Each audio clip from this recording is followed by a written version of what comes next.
hello everybody. Can you hear me on Discord? You probably can.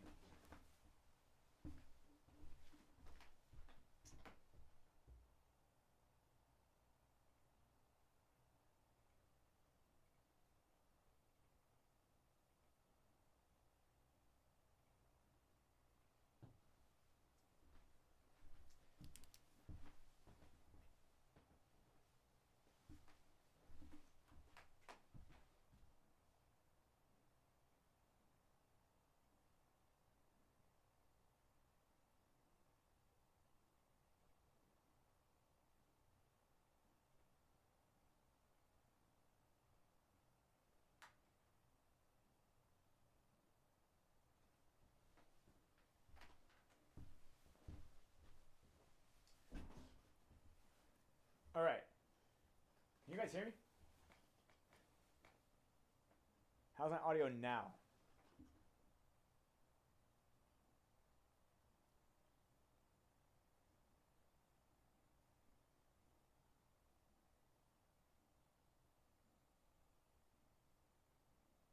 Oh, video's back and audio's good. So video and audio are good.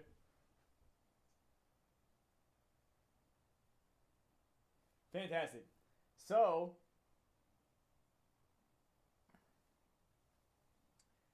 just to, yeah, okay, fantastic. Well, so just to advertise our staying power. So just to advertise our staying power this week. This week is the 4th birthday of the Senior Circus.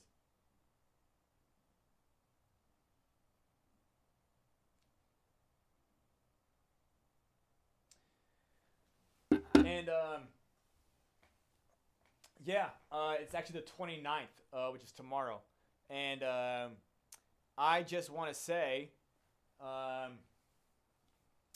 thank you for being a part of this journey. And one of the reasons I'm highlighting that is the 4th, and you guys can hear me because the mic is over here on the thing, but okay, let me.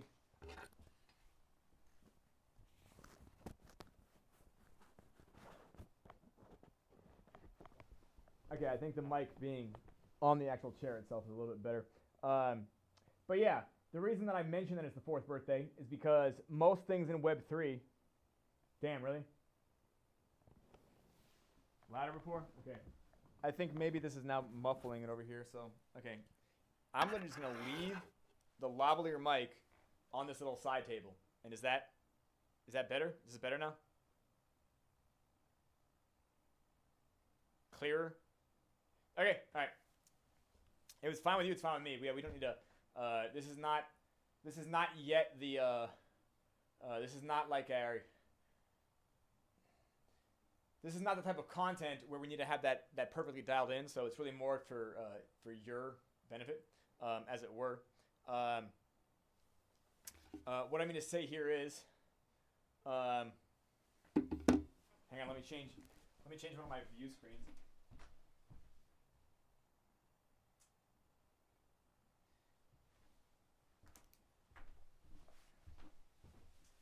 The reason I want to talk about the staying power is because most things in Web3 don't last 3 years, 4 years, etc. Like they just give up, they just tap out. Going back to 2022, I can think about like the Senior Circus being like a almost nearly different entire cast of characters, or I wouldn't say entirely, but you certainly see a lot of faces come and go. Some people are still around, and they don't have the ability to. I guess you could say, stay as on top of things as I do, which I guess I am. I'm just blessed for my own sense of persistence, if that makes sense. So I've been working on an announcement for you guys. I'm working on an announcement, and this announcement is actually going to have a map. We're going to actually release a piece of fan fiction for you guys.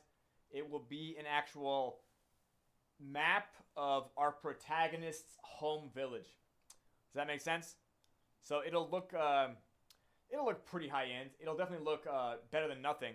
And I know that I've been promising another announcement for since December. So I think you guys are overdue for it. and I wanted to just kind of like continue giving you guys some type of alpha, some type of evidence that work is continuing to get produced, even if it's not always clear what that work is. Because I realized that one of the reasons we do this stream is to continue to interface with you guys. But then I realized some people don't even want the stream. They just want an announcement, and then they want to fucking go back to their regular lives.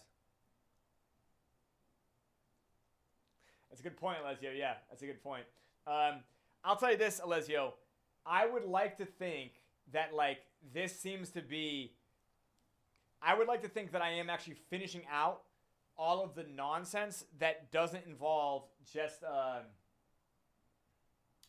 hammering away at this product entirely. Yeah.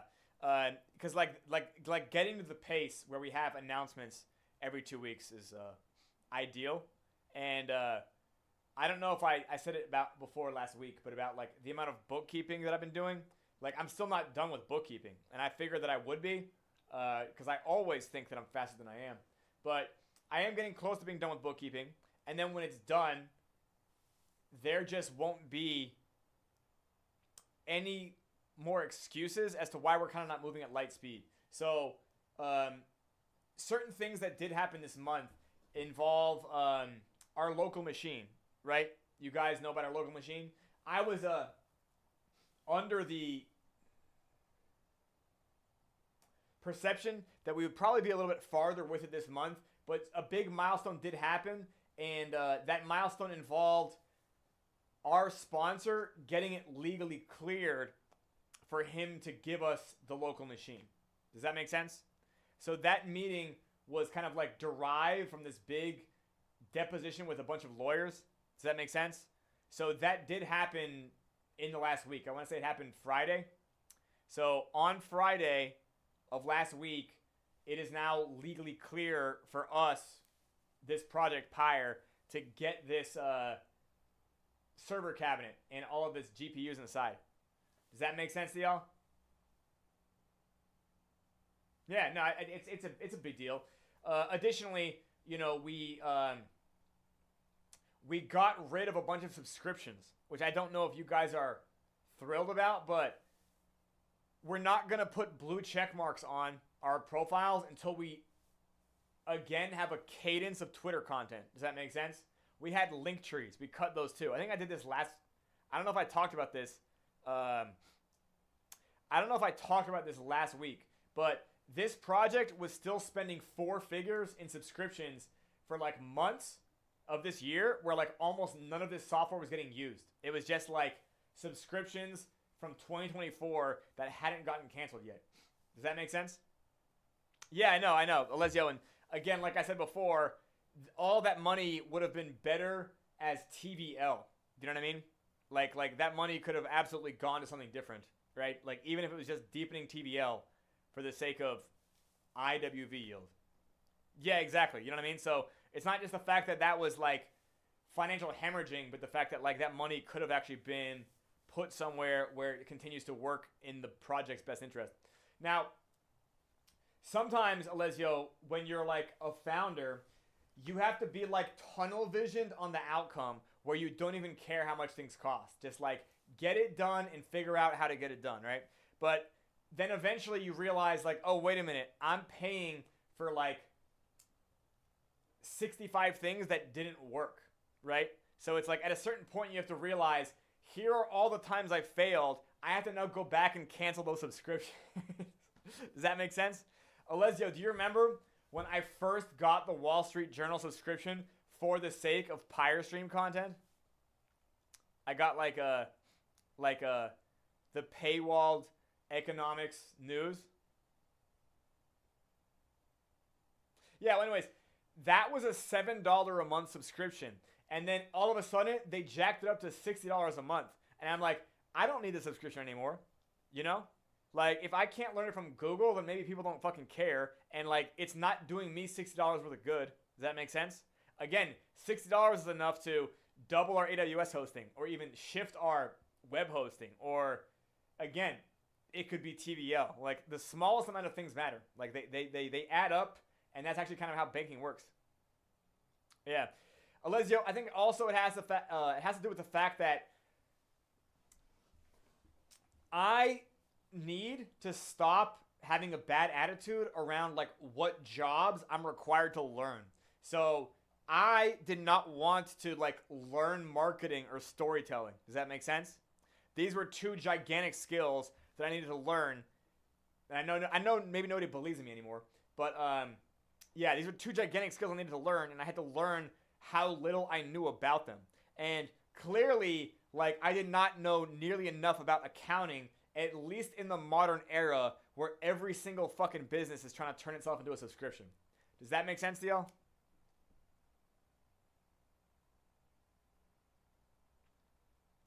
I remember back in 2022, there was a water bottle that was a subscription. Do you guys know about this water bottle? I don't know if they're still around, but like they were legitimately a subscription, and like they would give you like these flavor inserts, and you would be subscribed to them. Yeah, anyways, don't worry, that was not one of the ones that I had to worry about, but like, yeah, I'm just thinking about how insane the subscription game has gotten. Anyways, okay. I have a new background. This is not a proprietary background. I actually, I kind of got it off of a Google image search. I do think that it does fit the backlighting though, right? So you guys notice that I have some blue lighting here and some orange lighting here. Do you guys see how it's kind of perfect? Do you guys see that? Like it looks like I'm really here, doesn't it? You guys can tell that I'm truly in this fantasy fiction world with several moons, I guess. All right, good feedback, guys. Okay.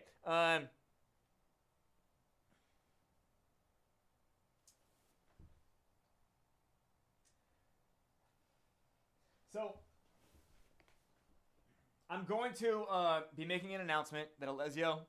Hey, thank you, Alessio. Yeah, it's not really part of Pyre. It's just like I wanted to test the image. I might change the image next week as well, but this one does work, at least for right now. I could get Midjourney to roll something extremely similar, and it would be like suddenly ours. You know what I mean? So that's what's kind of cool about the era of AI generation. If you like an image, you can just get an AI to give you something that's 90% the same, and oh hey, that image is yours now. So that's what that is. That's what that is. I think the camera focus is better this week than it was last time too. Maybe you guys don't care about that, but I think Alexi put that in my notes. I'm gonna make a map image. I hope you guys like it when I'm done with it. It's already kind of like, it's in progress. Let's put it that way.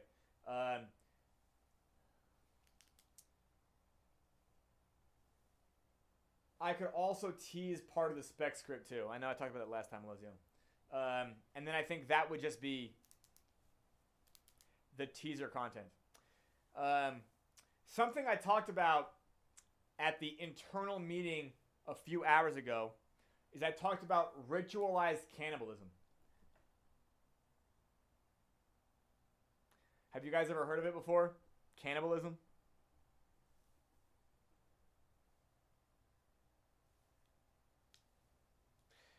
Cannibalism is when humans eat other humans. Anybody here heard of that before? Fantastic.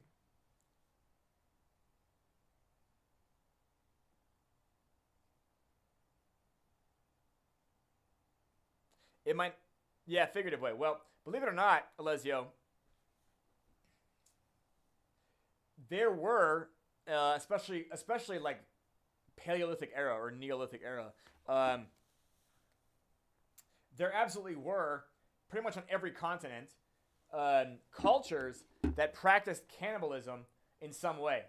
Actually, I think most of you guys are in Europe or whatever. There's a site in Germany called Herxheim, and this is from like the year 7000 BC.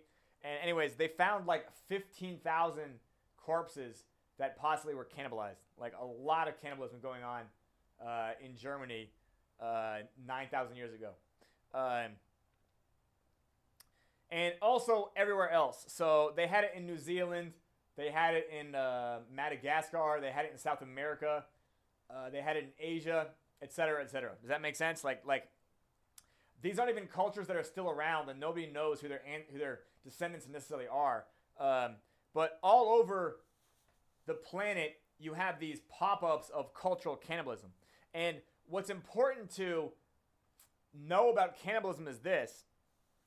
I'm going to write this out too. 1%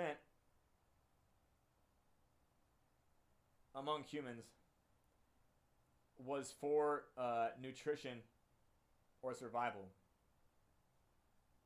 99% of it was ritualized cannibalism. And you might be wondering why I just decided to write that directly in the general chat. Well, it's because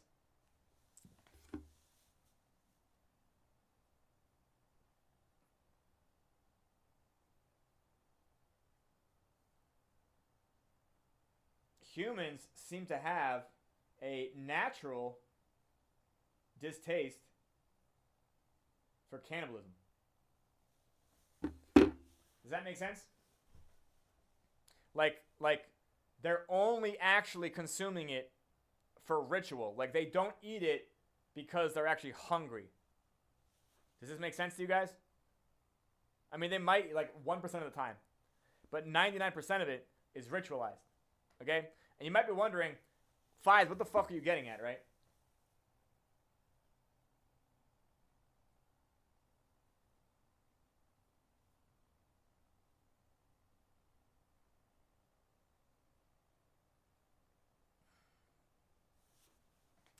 I'm going to explain.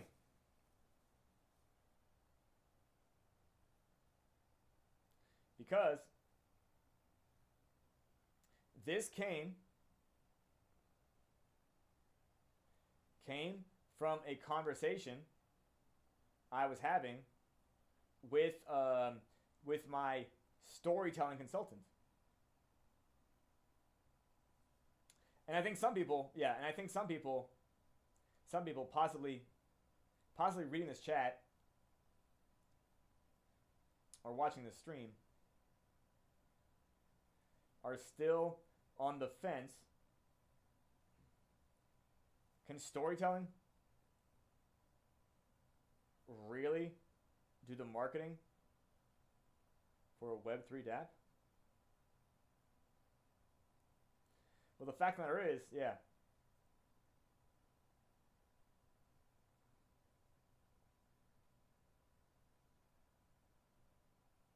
Storytelling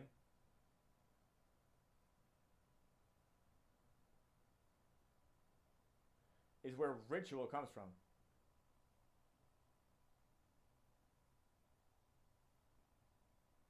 So storytelling is powerful enough not just to get your favorite token favorite coin to peg. Storytelling, is actually powerful enough that it can convince humans to engage in cannibalism. Does that make sense? That's why I'm fucking saying it. Because, like, that right there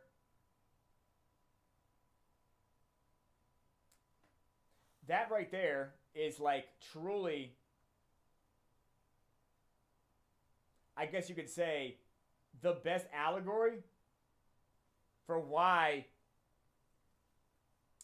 you know it can steer people's behaviors. Does that make sense? Like, there's not a better example of recognizing the power of storytelling other than ritualized cannibalism. Does that now make sense to you guys? Do you guys get why I brought up ritualized cannibalism now? Alessio? What the fuck are you talking about, Five? Does that make sense? Are you piecing it together, Alessio? Full circle?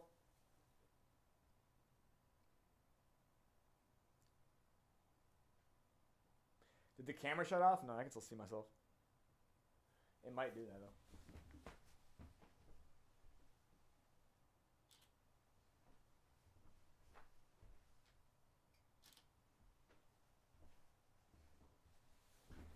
Okay, guys, I'm back. You're right, Alessio. This background is definitely way better. I might remix it, or I might make a version of this that like is in the world of Fergus Fenbrook. So I'm getting there's a storyteller. Well, yes, Alessio, that's what I mean. Yes, the answer is yes, but then also, I want you to understand our entire marketing blueprint, which is called LearnPyre.com. LearnPyre.com is basically the biggest bet I've ever taken on a skill that I did not have yet. Do you guys get what I'm saying? So like I hope that helps illustrate like why. I don't know if it actually can, but like why you guys even kind of continuing to tune in and watch this is its own story. Because like there's a good chance that this hits. A good chance. I would say way over 50% that it works. And then there's an even better chance that edited versions, like version 2 or version 3, like get us to $1 billion market cap. Like I'm not joking. Because when we think about like, this is a storytelling atomic bomb of a project, we're really like betting the fuck on its power. Like storytelling theory, storytelling structure, the waveforms of storytelling, the neurochemical signals of storytelling, all of this stuff is dialed into the fucking design. Like this is, LearnPyre is one of the craziest things that I could ever conceive of designing in my life.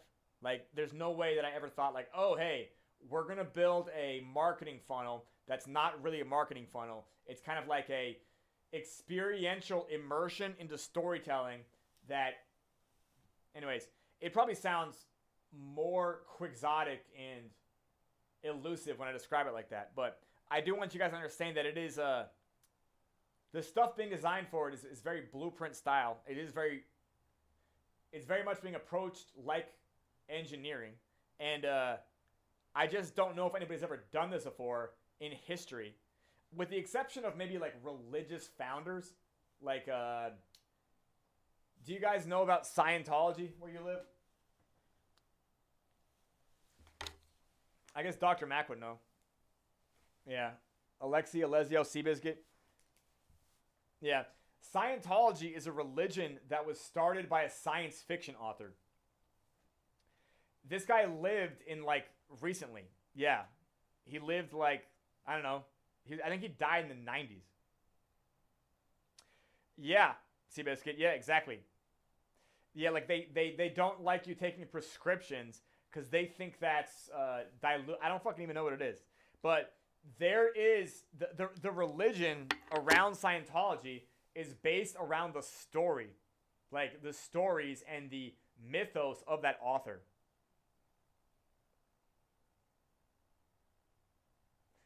They have billions of dollars behind Scientology. Billions and billions.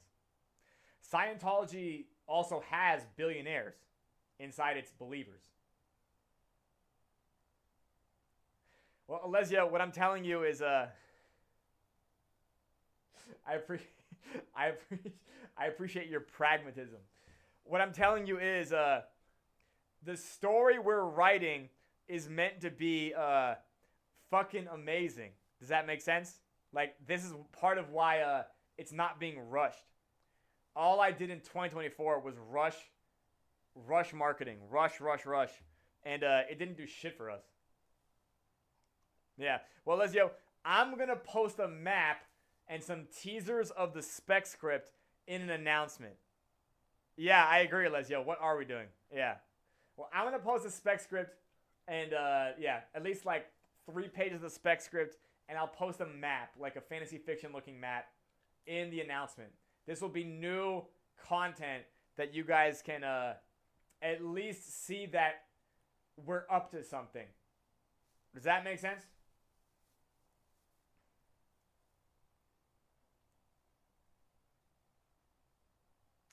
But yeah, but no, I'm serious. I'm writing this story at the level of immersion that I hope it's like the best story that's ever been written. Well, probably better than that. I hope we get fucking picked up by Netflix to get turned into a TV show. Yeah, why not? Or a movie. I feel like they would fuck it up somehow. Like they would steer it away from the economics. Yeah. Well, you wish, Lesio. Apparently, if you write a good story and then also promote it the right way, like that just happens. Like people figure out like, oh shit, this is a good story, and then they fucking enough people that are in that industry now where they just generate it. And then of course, once we actually have it made, this is content forever. Anyways, this is the 4th birthday of the Standard Circus. We're not going anywhere. There will be a 5th and a 6th and a 7th and an 8th and so on. We'll be at PEG this year, okay? For everybody wondering. Yeah, we have the remainder to do, not the bulk of it. Does that make sense? Arguably, you know, had I not moved, I feel like we would have been done in like August or September, like realistically. But yeah, like way before now for sure. But some of these setbacks kind of happened on purpose. Like I just they kind of needed to happen, I think. But like they also test my tenacity and persistence, and we're just gonna keep on going. Make sense? Anybody have any problems with that? But yeah, I will write an announcement. I'm gonna make a fucking map. It's gonna look gorgeous. It's not the complete world map. It's just like the hometown. Alessio, no. Yeah, because it's not gonna. How do I describe this? The story. Okay, how do I describe this? The plot line is done. The plot line is done. Then what ends up happening is you have to realize, oh, there's all these details and also what you call sub-stories in the story. So certain things like thinking about what the protagonist has on his person as he travels. Does that make sense? Like if something happens to him and he gets rained on, do you think about like items he has are now damaged because of the water? Does that make sense?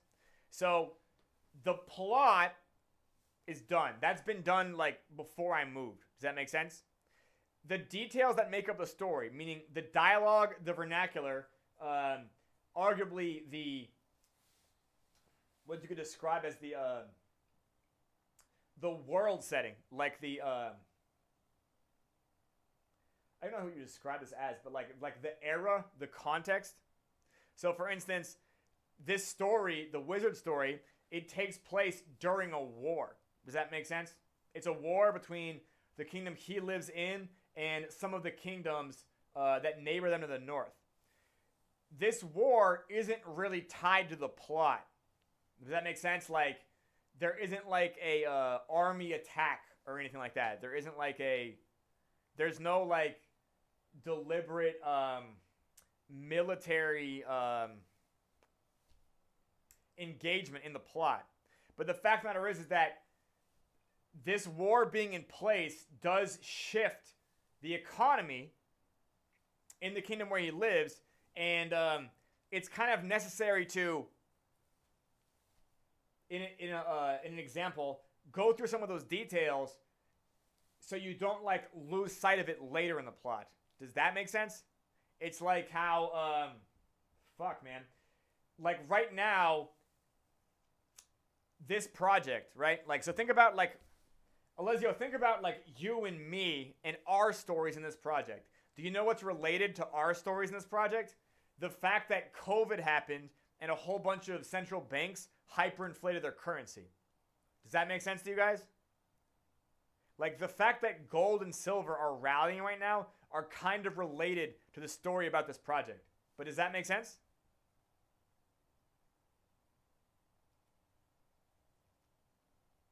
Sure. Yeah, but like every tomorrow is that. Yeah, every tomorrow is a hope and a dream, you know? But like it's not like it's not this is not an infinite amount of work. It's finally getting to the point where like one person can do it, and like I was doing the craziest shit for the last 6 months just to kind of like get kicked in the mouth week after week. And like I'm finally seeing like the light at the end of the tunnel as far as like the delay period, you know, or the distraction period, or just like the not being on the same track that I was before the move period. But But that's what I mean. Like, so a lot of the situation that ends up being part of this story, this project story, like meme coins, right? Like Solana and the meme coin season. Does that make sense? Like, that's all part of this project story. Or Bitcoin crossing 100 grand for the first time. That is also part of this project story. Do you get what I'm saying? You might not think about it, but like these are like these I guess you call them like satellite events. So a lot of what I'm doing right now is I am in fact weaving more culture, more context, and more, I guess you could say, world flavor into the actual story. Does that make sense? So I am actually spicing the story now, right? Like we've already decided what we're gonna eat, but like now it's like, okay, how much salt, how much pepper, how much garlic, how much oregano? Do you guys get what I'm saying here? When you do that with dialogue and when you do that with characters and stuff, every character, even though it never makes it into the story, every character that's kind of like a supporting character in the story also gets like a few paragraphs of backstory. Does that make sense? Like, it never shows up in the final product, but every character that like I have to really think about what they're doing, why they're motivated to do what they're doing, you know, how they got there to where the point is that the protagonist is encountering them, they all get like 1 or 2 paragraphs, right? Some of them get like 4 to 5, right? Like if they're more important, they get more backstory. You guys get what I'm saying? So sometimes my job is like writing backstory for persons, places, and things that never actually make it into the they never make it into like the final prose, but references to those things do. Does that make sense? This is how George Lucas built the world of Star Wars. Do you guys get what I'm saying? Like, you know, aliens would have complete languages. You would have like all these factions and like their backstories. The fucking the Mandalorian. You guys know about the Mandalorian from Disney?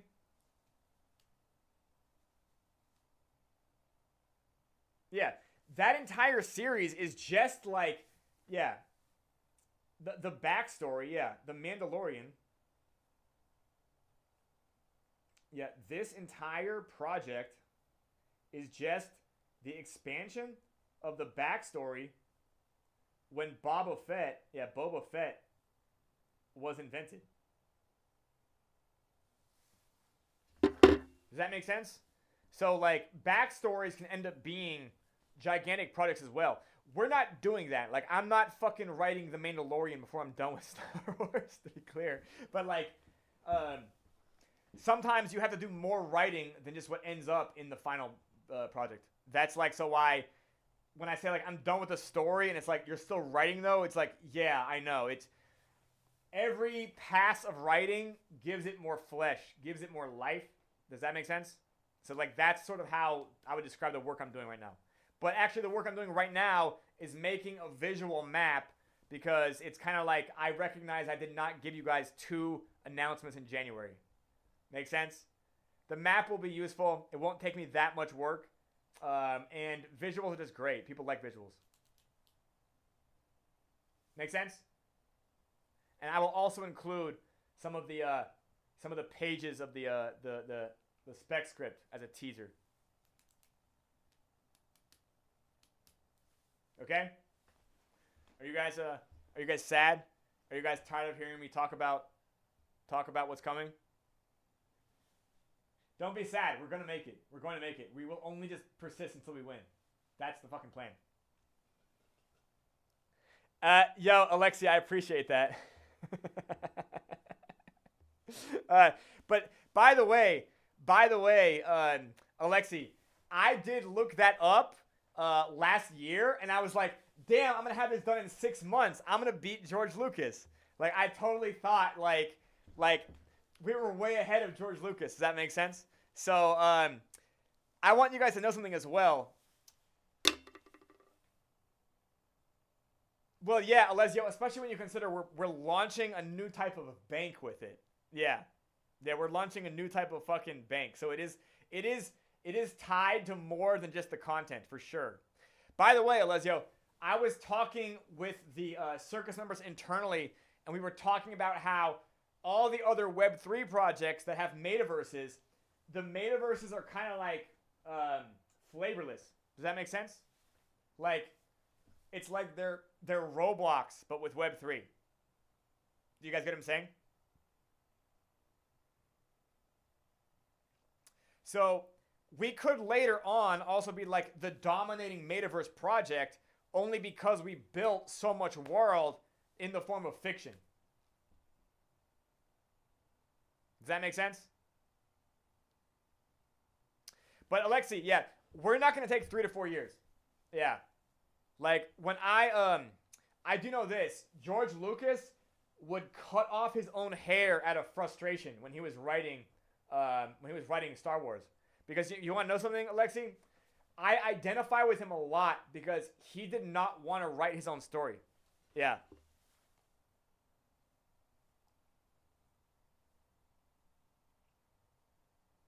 Personally befriended Joseph Campbell specifically to make sure Star Wars would be a hit. 2, he did not want to be a storyteller. He wanted to buy the rights to Flash Gordon. He got denied, yeah. He got denied for Flash Gordon.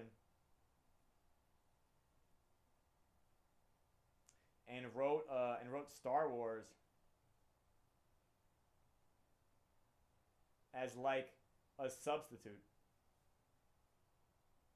Hilariously, yeah. Yeah, exactly. So hilariously now, Star Wars is a way bigger deal than Flash Gordon.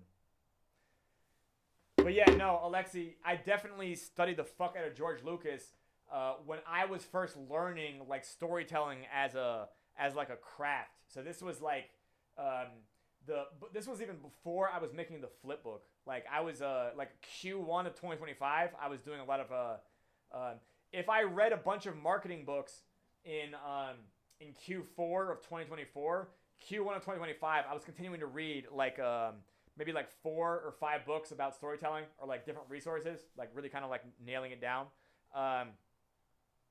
But George Lucas and his process is something I studied a lot because it was like, first of all, I really had trouble accepting that I needed to write a story to like win at PYRESWAP. Like I'm like, I know my economics work. I was mad, right? Like I was upset that I had to learn about how bad I was at marketing.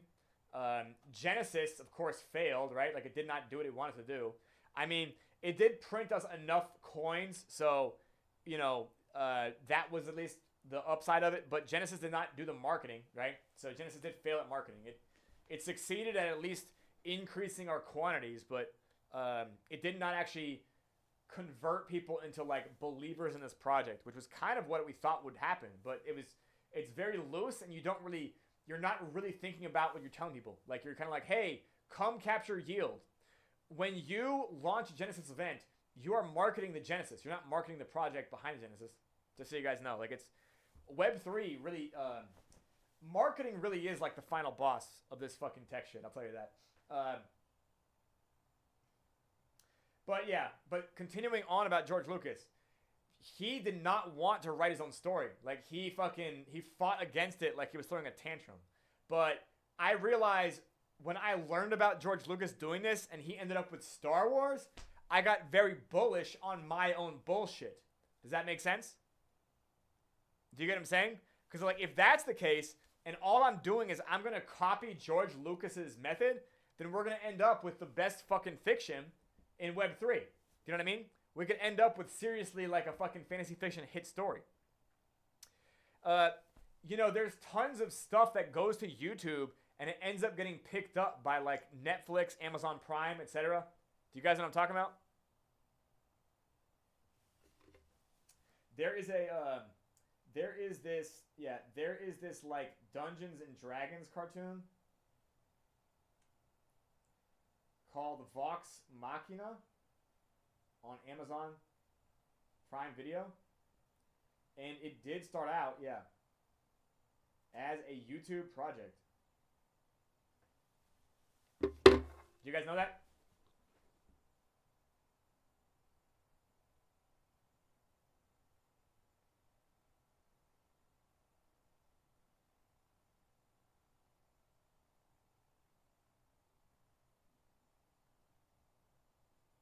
Yeah. Yeah. I mean, very true. We're not the good. Well, Alexi, the good news is that we're timing this right with like generative AI coming out, which is kind of why it's like, thank God somebody else is doing that. Do you know what I mean? Because when you look at how much AI generation there is, it's a lot of what they call AI slop. Do you know what I mean? Like it's like this is it looks like it's got low effort. There's errors. You know, it'll have 6 fingers or 8 fingers or whatever, and it's not really kind of it's not really handled like it's high effort. We do all of our shit high effort. Like we are the UI that I was using, Comfy UI, to like make the images for the flipbook. You're tuning so many different parameters. You're tuning. I think I've shown it to. I don't know who's on here. I think Dr. Mack has seen it. But like you're you can take a look at Comfy UI. Hang on. Let me find a screenshot of Comfy UI. Let me find this.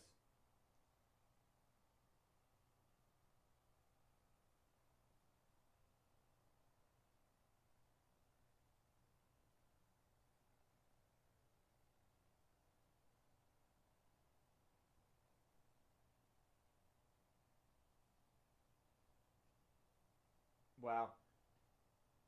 And let me try to copy this. I'll just paste a few.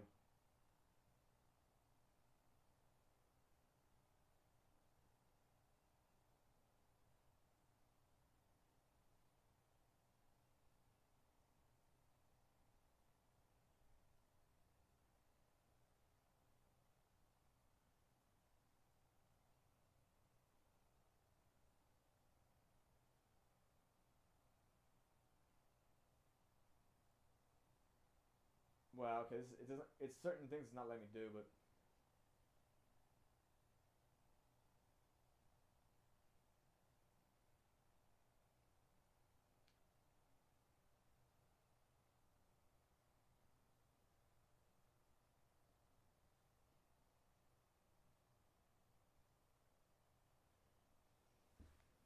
that's one screenshot. It's not really that. It doesn't look that fucking crazy, but let me see if I can find another one.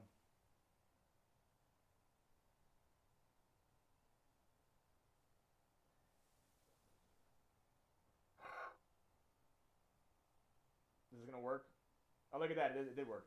Yeah. So these are just these are not mine, but these are just like screenshots from Google or whatever.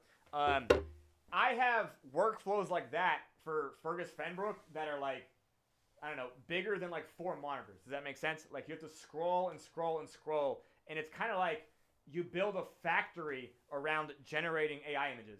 Like so you don't just kind of like roll the dice and like accept what comes. You have to have like, you know, your characters have to be consistent, so you always end up drawing the same person. Do you get what I'm saying? So you end up like controlling for his hat, controlling for his pipe, controlling for his cape, right? Like all of his articles of clothing. So we're doing this at a time, and you're correct about like the George Lucas CGI, also the sound effects, right? It was I think every single sound in Star Wars is yeah, exactly. So I can post some Comfy UI screenshots if you want to, but that right there is more so about the art side, the visual side. But it is that is what we're using. I kind of almost don't even want to tell people because like I feel that other people will end up like diluting this. You know what I mean? But I've had to learn so many fucking skills like in the last year. It's crazy as shit. But the good news is, yeah, like, unless you're not wrong, yeah, that's kind of what I'm realizing. And the fact that we do this all through Discord and like Web3 is so opaque and nobody knows anybody's names and nobody knows, you know what I mean? It's very, very true. But yeah, like the Comfy UI, what we're using, we kind of did invent our own workflows. Like I did invent my own. I'll tell you this: I could not just like take a Comfy UI workflow from the internet and then like use it for this project. I had to learn Comfy UI where I could build those workflows from scratch. So I'm like dragging and dropping, connecting these these noodles. You link these nodes to each other. And you have to like set these parameters, and like it's literally like hundreds of settings to kind of like dial in the exact output you want. And then when we get this done, like I want you guys to know, we will be a content factory, Alessio. Does that make sense? When I have a local machine in that corner, I'm going to be running Comfy UI on that local machine. So I'll be able to generate new art every fucking week. Does that make sense? And on top of that, even after the investment of Fergus Fenbrook and Learn Pyre, we will continue doing this for expanding the project, right? You guys all know we have 6 phases in the PYRESWAP roadmap, right? In the Pyre DeFi roadmap, right? You guys only have 6 phases. Every phase is going to involve more content, right? We're going to be making comic books, probably NFTs that are actually useful and not trash. Does that make sense? Make sense? These NFTs may or may not be related to the content, which makes them fucking meaningful. Does that make sense? It really doesn't matter. Think about it like this. Like Bored Ape Yacht Club, you could get a picture of a pixelated ape or whatever, but like the story behind these apes was very, very sparse. Do you know what I mean? Like, it's like, okay, I like this one, I like that one. Then the story behind it became the price action. Like, oh shit, this one's worth 10 grand now. This one's worth 100 grand now. Does that make sense? Like, that was the story behind it. If there was actual NFTs and the art of the NFT had like storyline significance that was created before the NFT, it's kind of like, do you guys remember, Pokemon? I mean, it's still around, but you remember Pokemon from like back in the day as well? You could collect the fucking Pokemon, and it was also significant to a storyline, which was a fucking anime associated with the fucking IP. So, like, it becomes more valuable. Do you guys get what I'm saying here? Okay. Anyways, I appreciate you guys coming to these again and again and again. I appreciate your patience. We're going to make it. Like, yeah, like, fuck, man, we're always closer. I really am going to have a fucking local machine in here. I really am going to have fucking content all the time here soon. I really am going to have 6 figures of TVL on the decks, okay? We're going to have our own Phantom node. We're going to have all that shit. Yeah, we're going to have TWAPs at peg. We're going to have TWAPs above 1, okay? We're going to save the Phantom Opera. Oh, I know that. Yeah, but like Alessio, I've gotten when wrong every time so far. That's why I kind of just like, for the sake of like, every time I get asked to win, it's like being punched in the stomach, you know? And it's like, as soon as I can. Like, I'm just pushing this boulder. Yeah. I appreciate your patience and tenacity with sticking around for this. But like, we're going to make it. We're going to change Web3 because I'm so sick of seeing garbage being touted as the standard bearer of this industry. Are you guys not? Yeah, it's just garbage after garbage after garbage. Even like the stuff that has like good intentions, you know? You guys saw Cadena, right? Like Cadena, I guess they shut down like in November? And then like everyone's like, well, what the fuck was that? And they just killed it. You know what I mean? Cadena was like the blockchain for business. And then now it's nothing, right?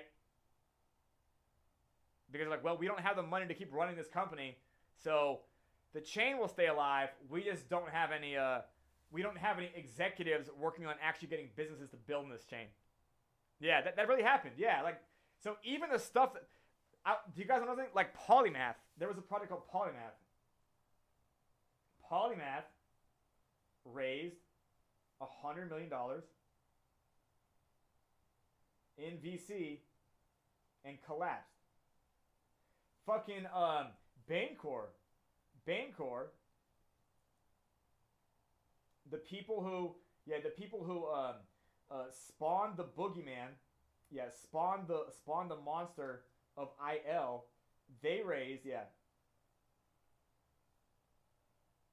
They raised $100 million. Oh shit, we fucking turned off.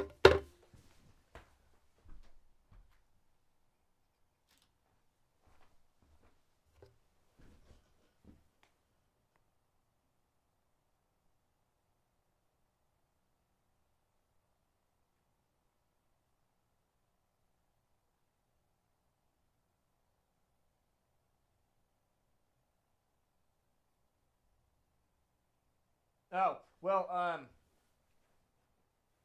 so the answer to this, when I made the flip book,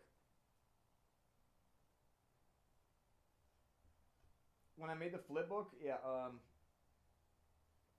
I was actually using Comfy UI on rented cloud GPU. So I ended up, yeah. So I actually reached out, yeah. So I asked a friend of mine who I knew was in cloud GPU for many years. Yeah.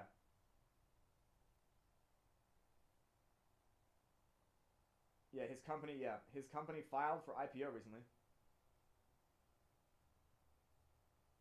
Yeah, he's exiting. He's exiting too. Um, hey, do you know RunPod?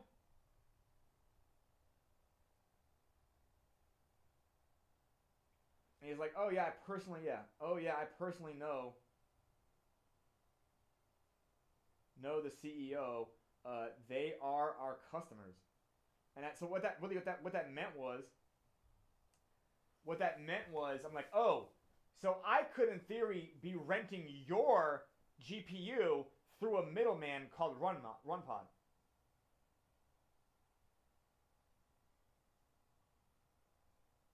Yeah, I'm possibly, yeah.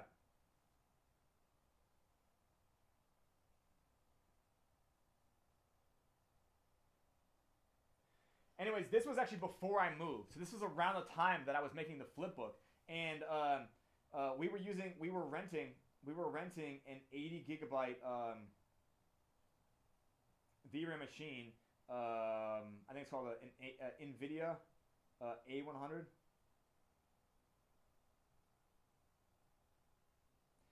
And the reason we started renting it, yeah. And the reason, yeah,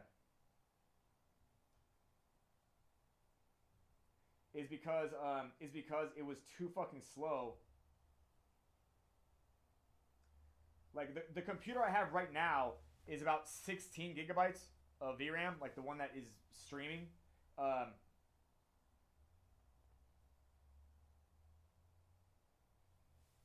so like I'm like, okay, it actually makes sense to pay for like faster output. Does that make sense? So anyways, I've now like over 2025. I continue talking to this guy, like because now it's like, hey, wait a minute. I now realize I'm gonna need to keep doing this again and again and again because Learn Pyre, by the way, yeah, Learn Pyre is only enough to get prices up to peg. My actual goal again is to literally like teach degens how to be actual bankers. This is a larger education target, and it probably requires me to write 3 to 4 spec scripts. Yeah, three to 4 stories, like long stories, not just one. Does that make sense? Because like I had to think about like what target can I get to, and then kind of like after that's done, keep going. Does that make sense?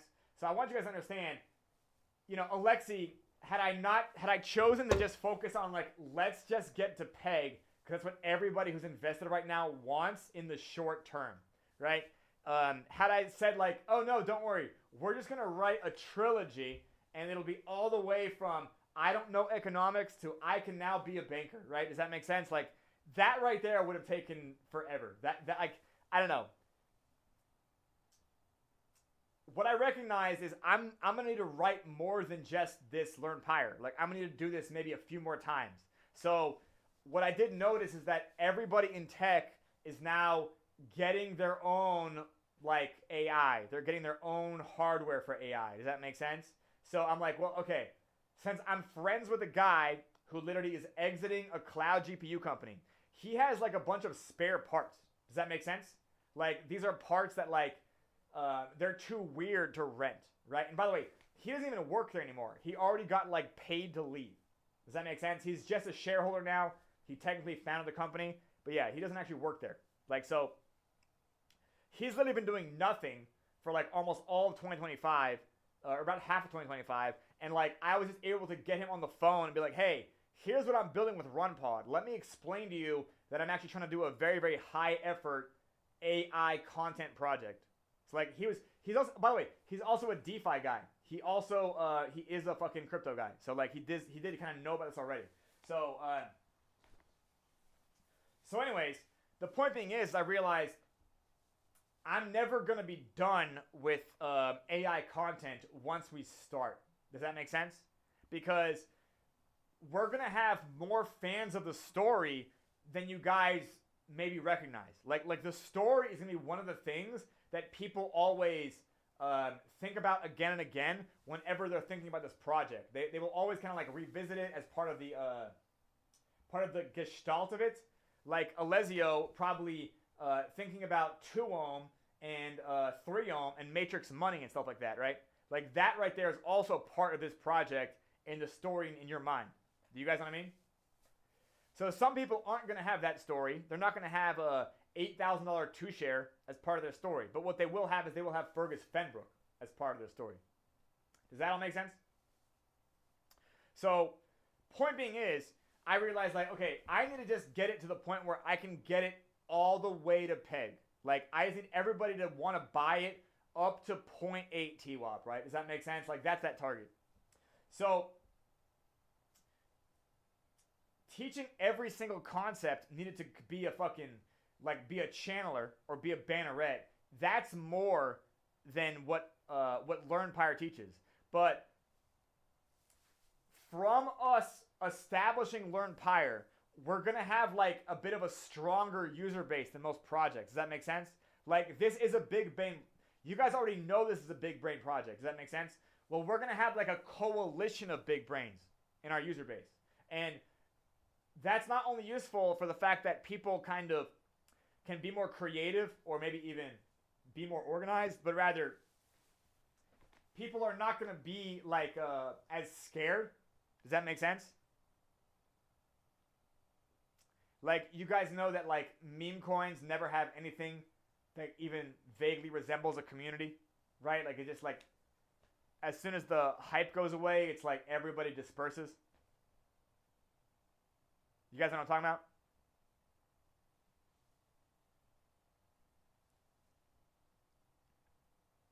Are you guys speechless or maybe my stream dropped? Anyways, so the point being is, even though Alexi, it feels like we're taking 75 years, I'm still trying to make this as little as possible just to get to like, you know, above 0.8 TWAP. Does that make sense? So saying like, why don't we use Nano Banana or whatever? We will be using Suno or we can use Suno for like proprietary theme music. Does that make sense? So I will say this. The upside to some of these delays, AI, yeah, for proprietary theme music is now way superior.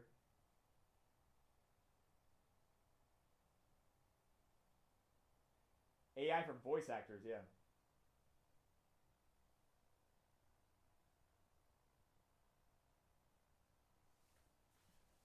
Does that make sense? So the final product that we're going to arrive at is going to be better than how I planned it in Q1 of 2025, right? So like,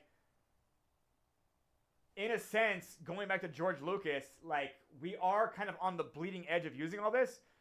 We as Pyre still get to be probably one of like the big high effort AI projects as far as content goes, that is probably like explicitly AI. Like, we're not pretending we're not AI at all. Our content style is not like we're making a movie either. It's more like a video storybook. Does that make sense? It is written as a spec script, meaning the way that it's written on paper is formatted like a screenplay. But we're not really... we're going to use the word video storybook because, like, that kind of helps niche us a little bit differently. Everybody knows what a video is. Everybody knows what a storybook is. So it's like, yeah, I don't know how else to describe it. It's like we can, we're like a different style of content that everybody will, I think, appreciate for its information density. There was something we talked about recently, and it's about like Matt Damon. Let's see.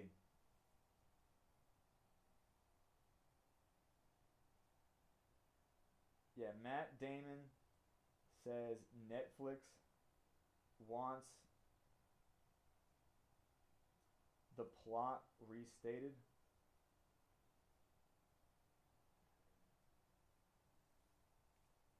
There you go.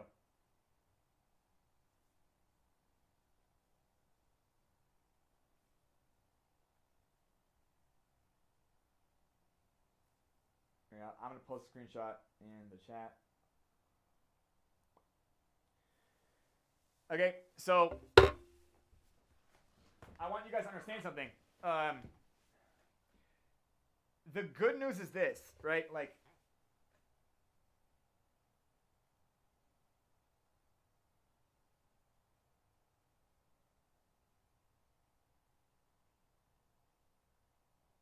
we're designed from the beginning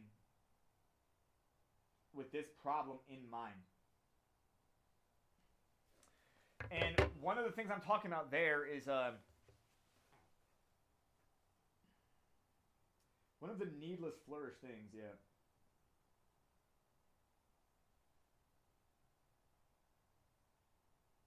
Things that Hollywood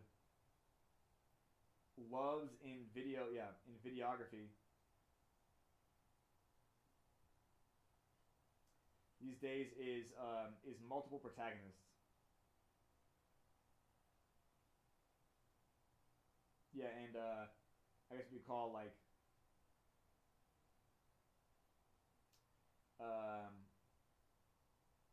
yeah, meanwhile elsewhere scenes. Does that make sense? If this is if this is not done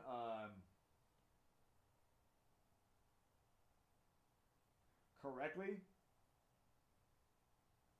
it ends up losing the audience. Even Fallout, yeah. Even Fallout technically has multiple protagonists. And they keep adding more. I watched it the other day. Yeah. Do you guys know what I'm talking about? This is like, this doesn't help. Yeah, like this doesn't help the audience stay hooked.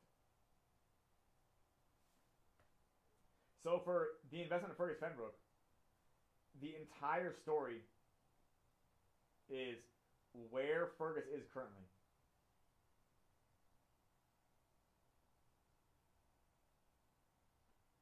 Yeah, we don't have secondary protagonists.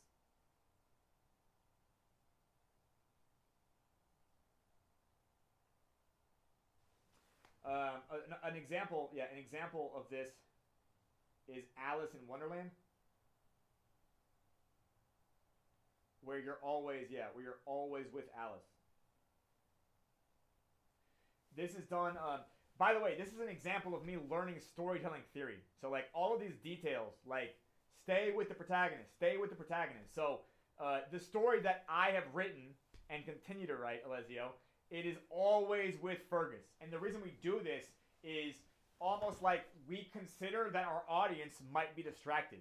So if we're just always on the protagonist, it always kind of makes, even if somebody does get distracted, they think they can just like look right back and they're not lost. Does that make sense? If you have a cutaway scene and it's like another character and it's like a background, people kind of forget that. It's harder for them to track. So we do this on purpose where we are a what they call episodic protagonist story. Does that make sense to y'all? Like, by the way, these are skills and like knowledge I had to learn. I did not know what the fuck everything I just wrote right there. I would not have known that at all back when I was writing the fucking the beta testing guide or whatever. Yeah, or when we were preparing for Genesis. I didn't fucking know any of this shit. Does that make sense? This right here is literally done to solve the problem that Matt Damon is talking about. Because Matt Damon is like, Netflix executives want you to always restate the plot 3 or 4 times in the dialogue. And I'm like, they're not wrong. Like, the audience is getting more distracted, getting more stupid. Do you guys get what I'm saying? So, like, I think Hollywood was used to this entitlement, of people's attention. Damn, I can't even fucking type.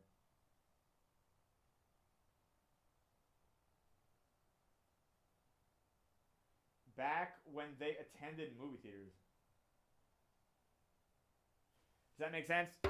People did not have mobile phones for most of the time movie theaters were around. Do you guys know what I mean?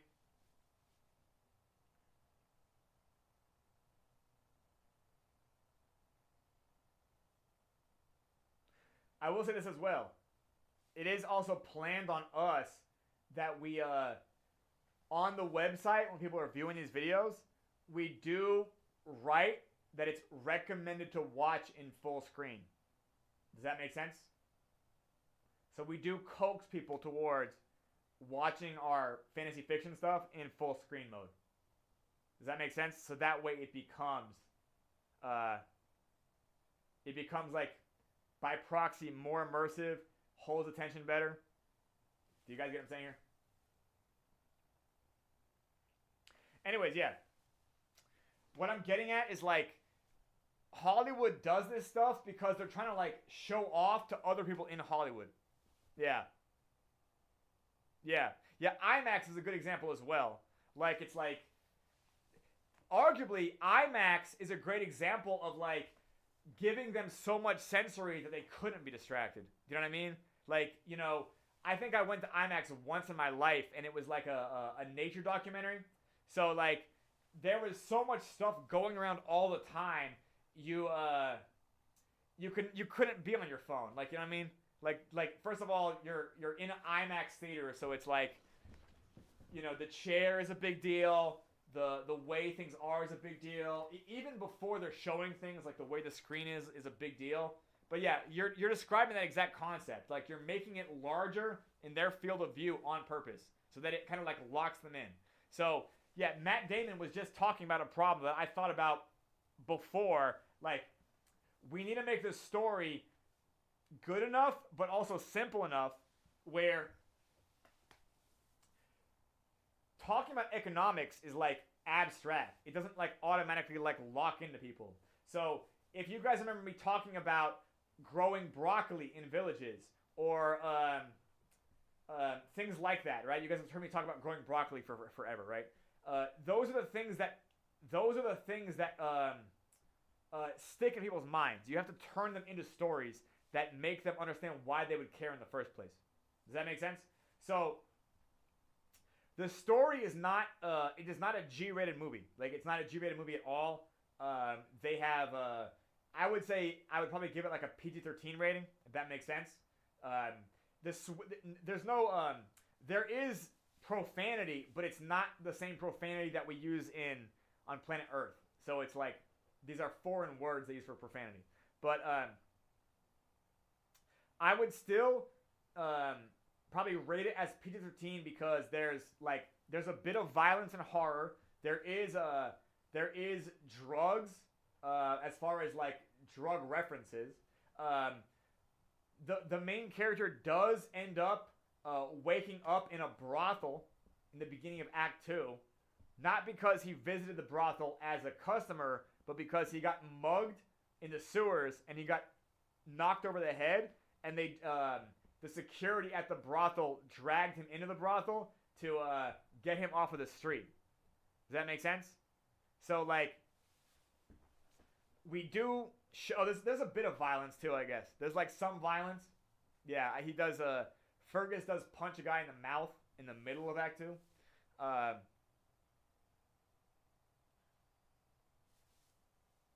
Point being is, economics is not really like a childish story, but like we have to make it so that if a kid watched it, it would be okay, but then also that it has enough themes where adults that are watching it don't feel like they're watching a fucking kid show. Does that make sense to y'all? So it's not like, it is technically illustrated, but it's not like cartoonish, if that makes sense. I would describe it as anime, but it's not animated, so, you know. Do you guys know what I mean? Yeah, it's a video storybook, but kind of like a video comic book, graphic novel. Yeah. Anyways, so, again, I had to learn a skill that I knew nothing about. Yeah, thank you, Feefly, yeah, appreciate that. I had to learn a skill I knew nothing about, and then I had to realize that I'm basically risking my entire career for the rest of my life in Web3 on the success of this project's marketing. And I looked at 2024, and I looked at all the mistakes I made. I listened to people who did not know what they were talking about, and all I was trying to do was like, just get marketing done. I wanted to check a box. Like, could we be done with marketing already, guys? Could we be done with this? And I was like not taking marketing seriously. But that was the wrong attitude. Marketing is the part that has to be taken most seriously, because there's a lot of great projects in Web3. And you know why they die? Fucking marketing. So the fact of the matter is that this taking a long time, like, do not think that that means we have a lower chance of success. Like, we're only getting closer and we're not quitting.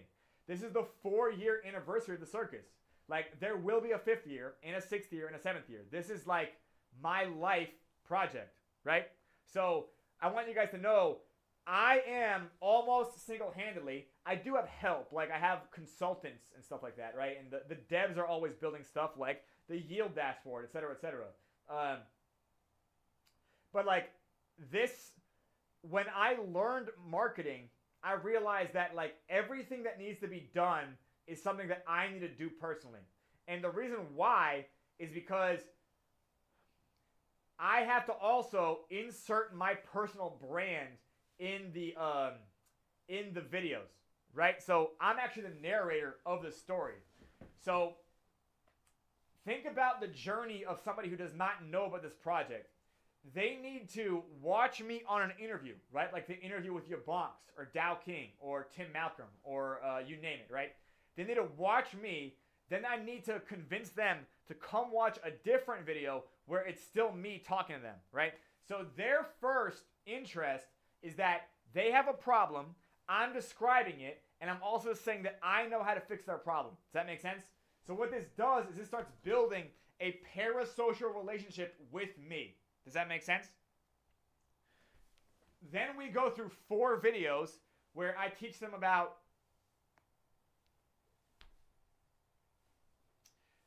we do the second video, third video, and fourth video are all about defeating their false beliefs. Does that make sense? About how this works. Like, so we stop their false beliefs by saying that it's not true. Then the fifth video is when we give them like an A to Z tutorial on how to get money in real life onto a MetaMask extension. Does that make sense? Like, we give them the complete, like, how to open a exchange account, how to use a crypto ATM, and how to do it with a gift card. Did you guys know you could do it with a gift card? Anyways, yeah, we do all those tutorials. Then we teach them 2 ways to bridge to Phantom Opera. Layer 0 and Axelar Network. By the way, guys, Axelar Network made an announcement earlier this week. I know, Lesio, waiting for mine too, right? But what that means is Axelar Network, clearly, they're still at work. Does that make sense? Axelar Network is not going anywhere, okay? So again, our two infrastructure pieces are continuing to hold. There's 3 ways to fund the wallet, 2 ways to bridge the Phantom Opera, 1 thing to learn when they get there, and that's how to swap. Does that make sense? So what token do you think we teach them how to swap with?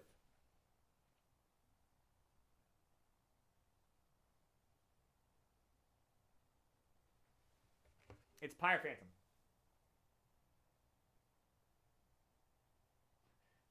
Thank you, Leslie. Close enough, right? Close enough.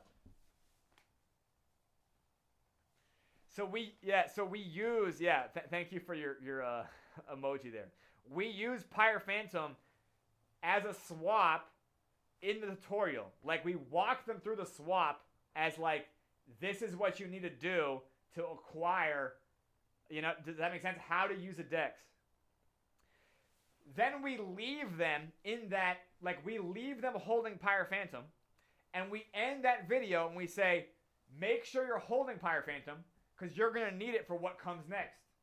And it's still me talking to them, right? It's still me in the tutorial, right? You guys remember me doing the IWV demo, the fucking features and benefits video, all the fucking backstory videos, etc., right? You guys remember, like, I had to be on camera because it helps build the parasocial relationship. Video 6, it's going to be like this. It's going to be like me wearing clothes that look like I'm a person who lives in 2025. And then what's going to happen is I'm going to walk off camera, right? And then we're going to cut, and then I'm going to walk onto camera from this side, and the set is going to look different. Does that make sense? The set is going to look different, and I'm going to be wearing the fucking fantasy fiction outfit, right? Do you guys remember me showing you that? I think in the middle of 2025. Anybody remember? I was wearing like a green fucking garb. Like, it's like a dark green. Yeah. So I'm going to be wearing a fantasy fiction outfit, and I'm going to fucking pull open this book.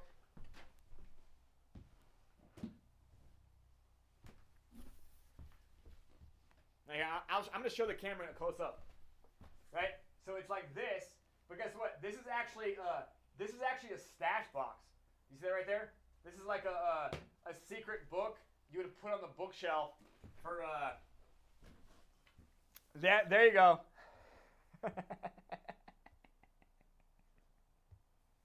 Hell yeah. Okay. So I'm gonna have by the way, what book is that? Oh, The Immutable Laws of Marketing.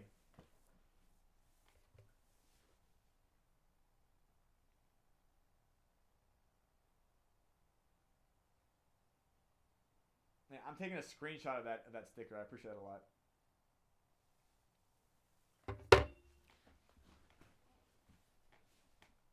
Anyways, so I'm going to be reading from this book onto the camera. Inside here, I'm actually going to have a tablet. Do you guys get what I'm saying? I'm going to have a tablet, and the tablet is going to have the narration on it. Are you guys still following?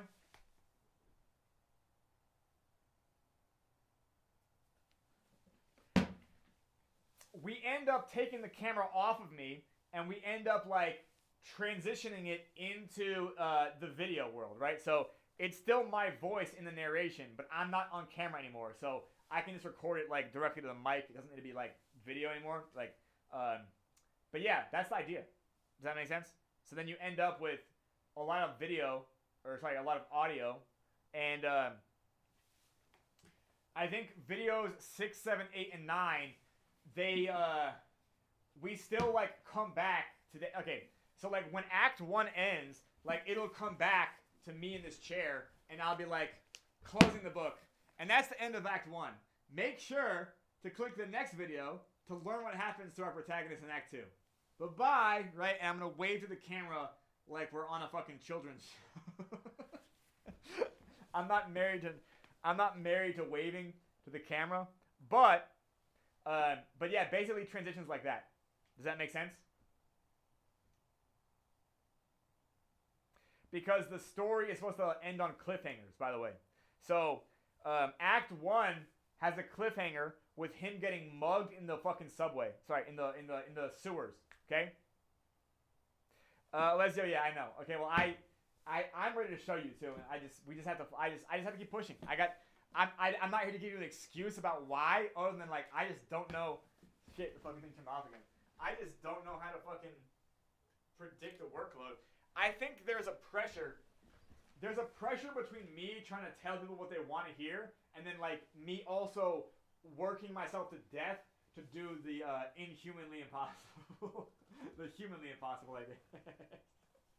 But you're right. Yeah, that's what I need to do. I need to stop. I need to just like, you know, pull myself up with my bootstraps and just finish this screenplay. But yeah, don't worry, Alexi. We're gonna do it way faster than George Lucas. And yes, we will use a supercomputer, and it will be worth it. And by the way, I do swear by this.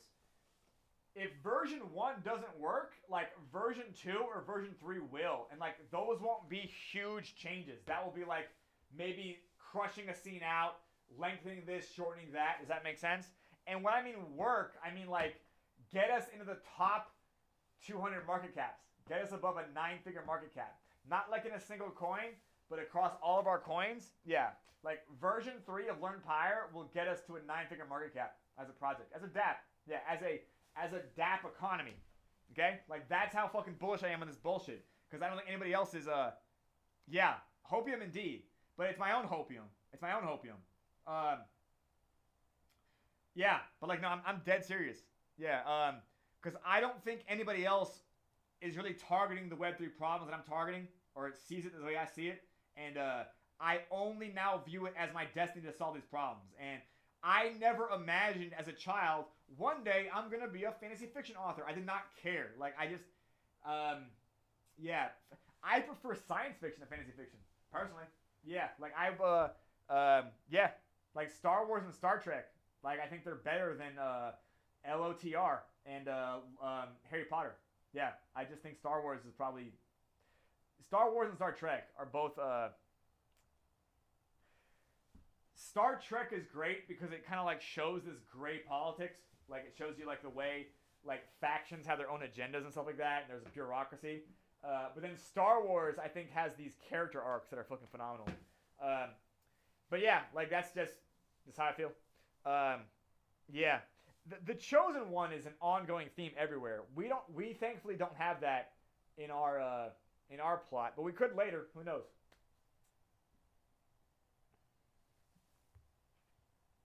Oh, you mean like, oh, yeah, like that for fucking Web3. Yeah, like, yeah, and I know that sounds so cringe and insane, but like, if this goes all the way back to before we owned 2Ohm, Alessio. Yeah, like, I was like, talking to devs, and I was like, granted, you know, Harry Ye didn't really have like, he didn't understand what the fuck I was talking about too. You've heard me talk about it before. I thought Harry Ye was going to incorporate the Tomb token, you know, into the other dApps. You know what I mean? Like, oh yeah, like you use the Tomb token to collect fees off of Tomb Swap, which would have been duh. You know what I mean? Like, of course you do that.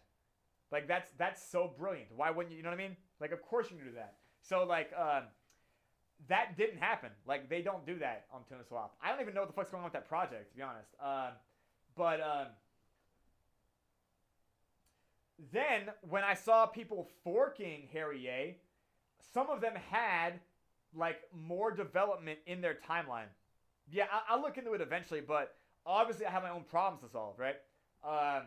Like, I have to, you know, deliver on 2Ohm and 3Ohm and Z-Ohm and not, like, continue to adopt straight projects. You guys know what I mean? Like, we have like 9 in front of us. Like, you know, we have 9 tomb forks or 8 in this in our phase 1. So like that's already plenty before trying to acquire the original tomb, you know?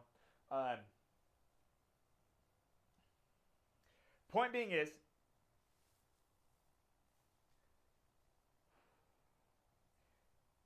in the beginning of 2022, or should I say the first half, like I was like getting disappointed left and right, where like nobody was actually building anything with this this DApp infrastructure. They were like, oh no, we're just gonna like let the farm run. I'm like, oh well, that's going to unravel at the end. And like, you know, people would just kind of like be there and just wait.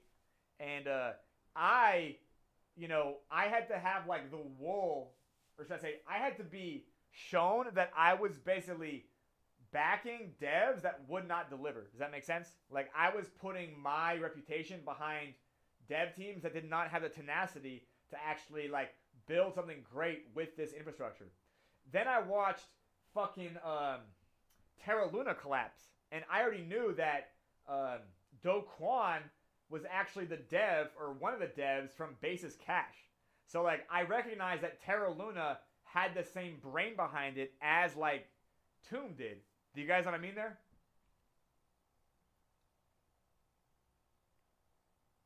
So, yeah, so not only did I watch a bunch of Tomb Forks collapse, I was only disappointed at that time, right? When I saw Terra Luna collapse, I realized, like, wait a minute. If I know how to repeg Tomb Forks, and Terra Luna had a market cap of $40 billion at peak. It was $40 billion at peak, right? I don't know if that was like right before collapse, but at its all-time high, the market cap was $40 billion. I'm like, well, this is now clearly the most valuable piece of knowledge I have.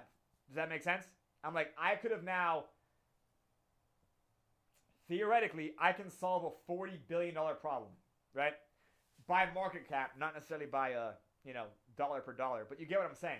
Like, it now was clear that, like, hey, Web3 does not know what they're doing, and maybe you do, 5. And I did, but I didn't know how to fucking communicate, right? Like, I was just kind of screaming at people for a while, right? Calling people tapeworms when I was stressed out and angry. But yeah, we're gonna make it. Like, we're closer all the time. Yeah. Alessio, it's honestly, I'm often embarrassed by some of my past behavior, but I also think that I deserve to have that there. So like, I'm always reminded that I did that in public. You know what I mean? Yeah, just like yeah, like hey, like. In the future, and yeah, by the way, this goes back to what Alexi was asking about, like, is it worth it to have a local machine? Yes, because in the future, the local machine will allow us to generate, like, content, like sensory content, like, rapidly and, like, regularly. So every single announcement could have, like, a short video with it. Do you guys know what I mean? Like, it would be fucking quick. It would be easy. It might take, like, less than an hour of work to make the fucking announcement and the video along with it. Because we have a local machine. The local machine is not going to be that impressive. I want to say it'll be 64 gigabytes of VRAM. Yeah.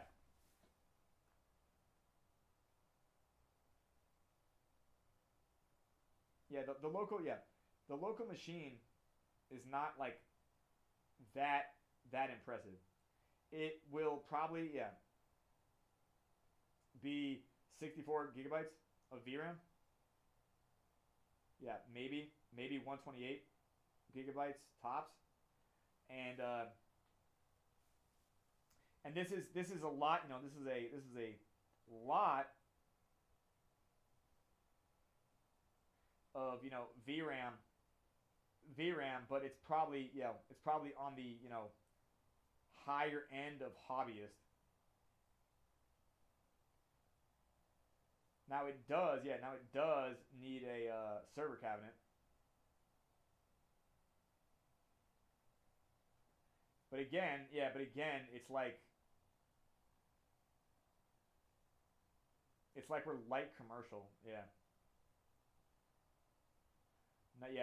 Not that we automatically need, like dedicated fan rooms to for storing dozens of cabinets. Do you guys get what I'm saying? We would still only have this one for like a while. The only reason we would need more than this one is if we have more people doing the same shit that I'm trying to do. You guys know what I mean? Eventually, by the way, the server cabinet is also cool because This supercomputer, by the way, is also useful for things like Monte Carlo simulation.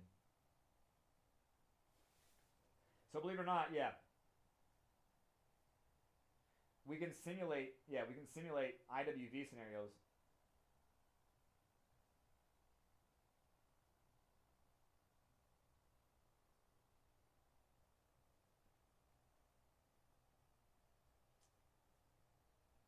All right, well, Alessio, the good news is that I want you to know something. In 2025, I had to rebuild the computers that I'm using for this set, and that was already me learning quite a bit. Yeah. So I will say this. It's not that crazy. Yeah, he will help. He will help because he'll be like delivering it here. Does that make sense? But yeah, like it's not that crazy. Yeah, like it's like one day of work maybe. If you have all the equipment in front of you, it's like screwdrivers and maybe there's thermal paste here and there. Yeah, it's like screwdriver work. I've worked with screwdrivers my whole life. I don't know what to say about that. Yeah, my first job was in the military. I was an electrician, so like they basically made us go to sleep with screwdrivers. Yeah, like, I don't know. Like I just always had screwdrivers everywhere. So yeah, Monte Carlo simulation. Yeah.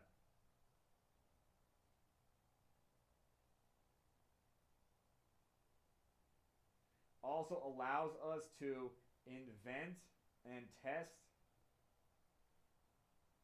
our own games, especially proprietary.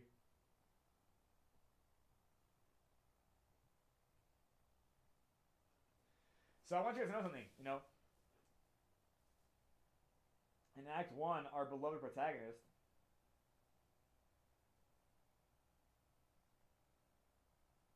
Fergus Fenbrook loses all his money playing dice. Well, would you believe that I even have a rough dice game designed called Leaning Parapet, which is canonically the game that Rex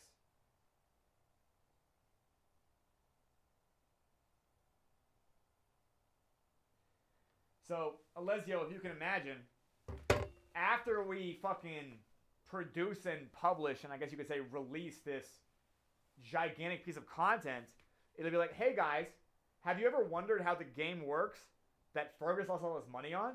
And people will be like, actually, yeah, you didn't really go into the detail on that in the story. You didn't explain, like, you know what I mean? Like, when you're telling the story, you just say that he's rolling, you know? Yeah, you kind of like, yeah, anyways, you blur through it. Anyways, I do have a rough draft of how Leaning Parapet is played, by the way.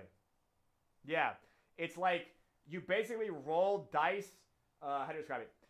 You roll, it's similar to Dice Blackjack, but not just to get to 21. Rather, each turn you roll a different amount of dice, and I believe the line is like either 29 or 35. Like, it's a different line. But you also have more choices on the journey.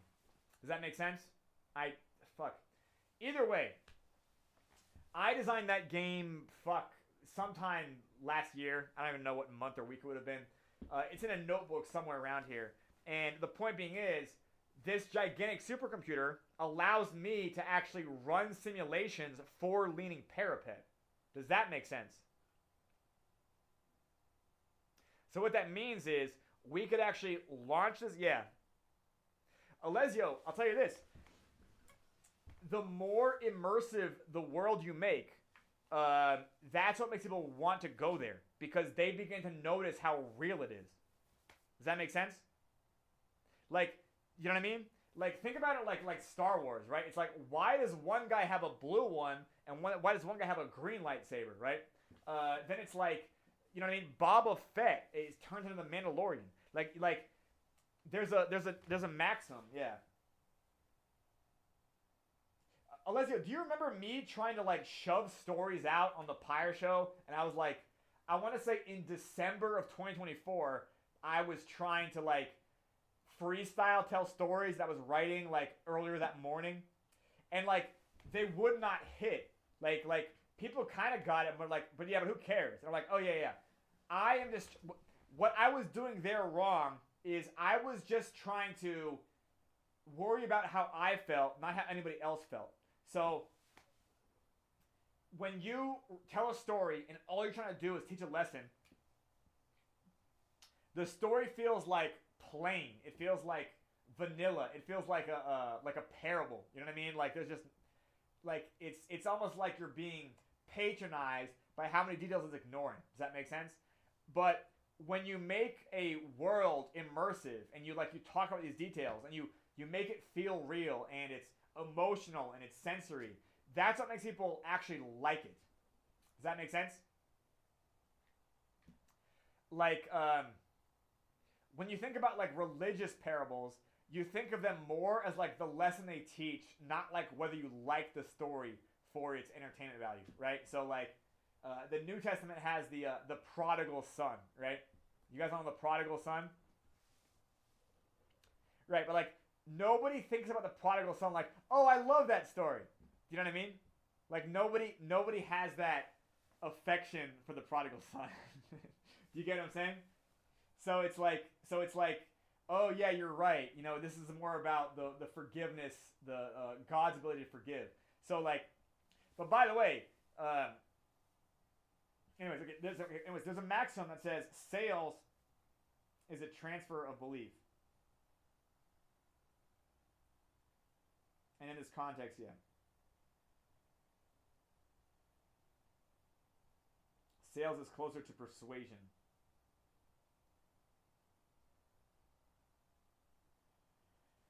Does that make sense? So, first of all, if I'm going to sell this story, meaning if I'm going to be ushering people in by the thousands through experiencing this story from my narration, like I need to believe in this story.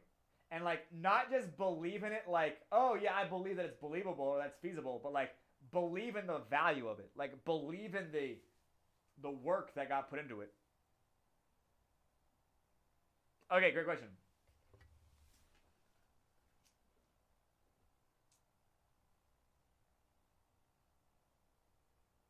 The good news is the background art, yeah, the background artwork on every page, yeah, is going to be replaced, yeah, with scenery from the story. So that's one example. That's one example, right? Okay. Rather, here's how it works. Here's how the fiction story works.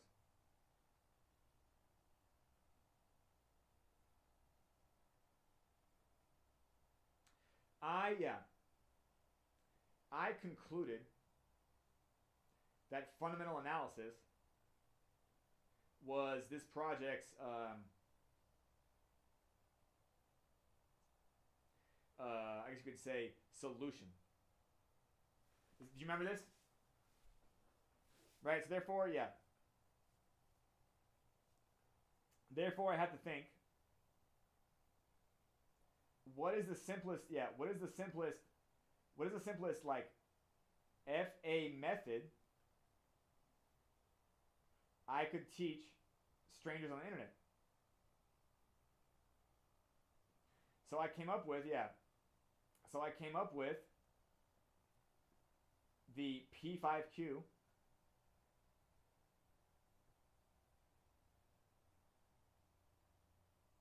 which is basically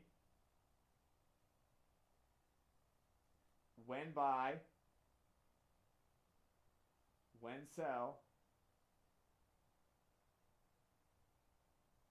when hold, when use, and the fifth question is actually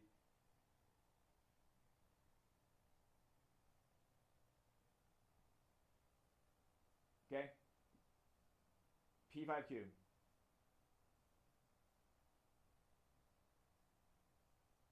Five questions. Does that make sense to y'all? All right, I'm gonna show. Alessio, I'm walking it back in from reverse now, so I'm kind of like reverse engineering the process about where this story comes in, the fiction. Okay, does that make sense? So therefore, you remember me concluding about fundamental analysis. In fact, you remember how to tell when to sell, right? Remember that website, how to tell when to sell? Right. So how to tell when to sell, like, was that conclusion? And I'm like, okay, how do I actually teach people fundamental analysis with a methodology? Because we did not do that in how to tell when to sell. Does that make sense? Like, we didn't actually, like, answer that question. We kind of, like, join the Discord. You know what I mean? Like, we just kind of, like, you know, I wanted to, like, finish that as a beta test, right? Not even a beta test, like a litmus test, right? So I had to then determine the P5Q, when buy, when sell, when hold, when use, and then APWIP. And then this now begs the question, for those 5 questions,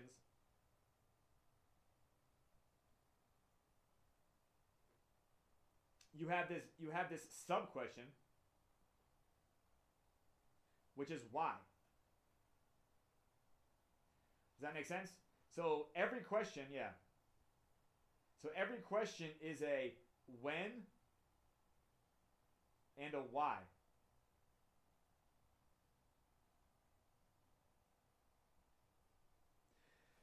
So an example of Pyre Phantom, when sell, Lesio? When sell? Right? And the answer would be, you want to sell like TWAP 1.01. Does that make sense? Right? That's the most, yeah, that's the most like super, that's like the basic level answer to it, right? Like when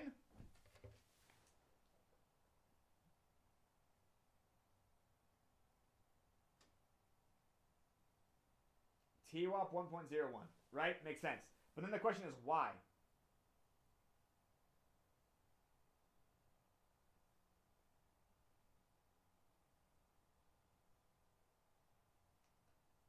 And then you have to go, yeah, then you have to explain the tokenomics,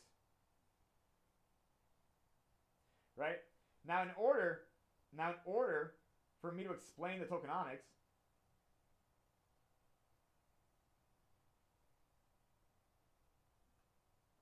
I must be convinced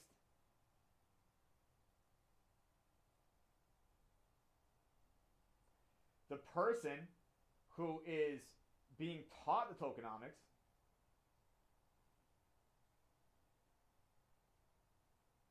knows the economic concepts behind them, right? So like inflation and deflation.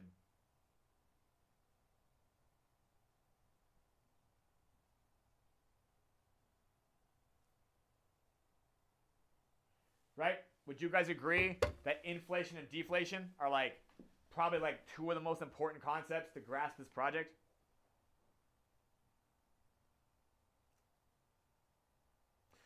Well, believe it or not, Alessio, even in today, you know, silver just broke 100. You guys saw that? Silver is above $100 an ounce now. I remember it was 40 bucks an ounce like not even that long ago, you know? But this is an example of like inflation and deflation in people's real lives. You guys following? So the point being is, there's no way that I could risk talking about the tokenomics if I didn't know that the person I was talking to knew the economic concepts beforehand. Therefore, how can 5 be sure his tokenomic explanations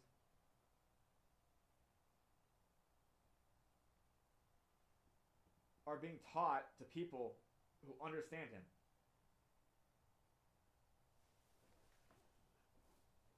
And it's not really like perfect surety. It's not true certainty. Yeah. He can be more sure if he himself taught those concepts to those people.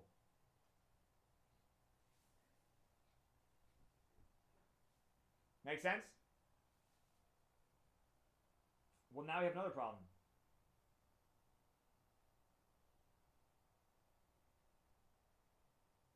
How do we make people want to be taught economic concepts?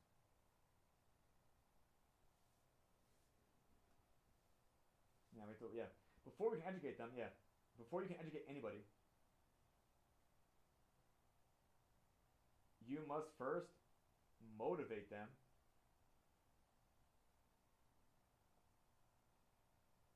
to want this education. Because I'll tell you this, if somebody does not want to learn from you, they're not going to learn from you. Do you get what I'm saying when I say that? Like, that's 1000% true. And the fact of the matter is that's also why all of my marketing, like, all of my Twitter spaces, all of my interviews, like, basically I would be vomiting out techno jargon and, like, techno babble and, like, do you know what I'm talking about?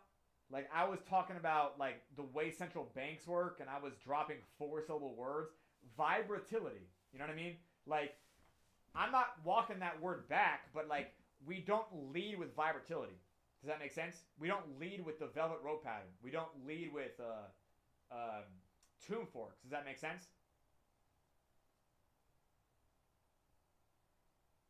Right? So Lesio, now it's like, how do I know that these people will have learned these economic lessons? Well, that is where storytelling comes in. Because, like, humans are just stronger learners when lessons are conveyed in stories. So, effectively speaking, I had two options, Lesio. I could have either just jammed in, like, a quick tutorial on 12 economic concepts, not explain at all why the user needs them, and then be like, okay, come on down to Pyre Phantom. We're going to talk about the P5Q now. Does that make sense? And do you remember the utility thresholds from the Revelation tour, right? At the end of 2022, where how he talked about the 0.8 line. So the P5Q is basically bringing people back to that, right? But I don't know that people are going to understand why. So therefore, I have to also take responsibility for all of the upfront information, like all the knowledge. So basically, Lesio, the way this works is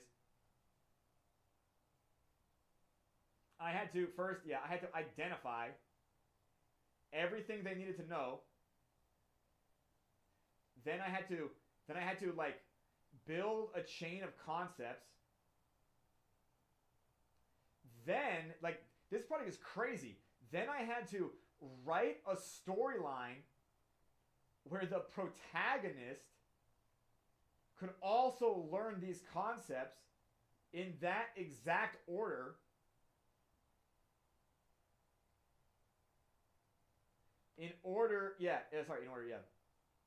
For the purpose of saving his family from poverty.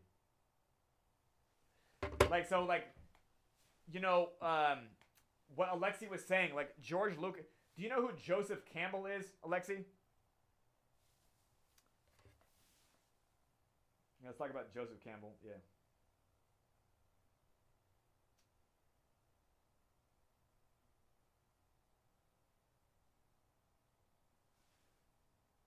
Here.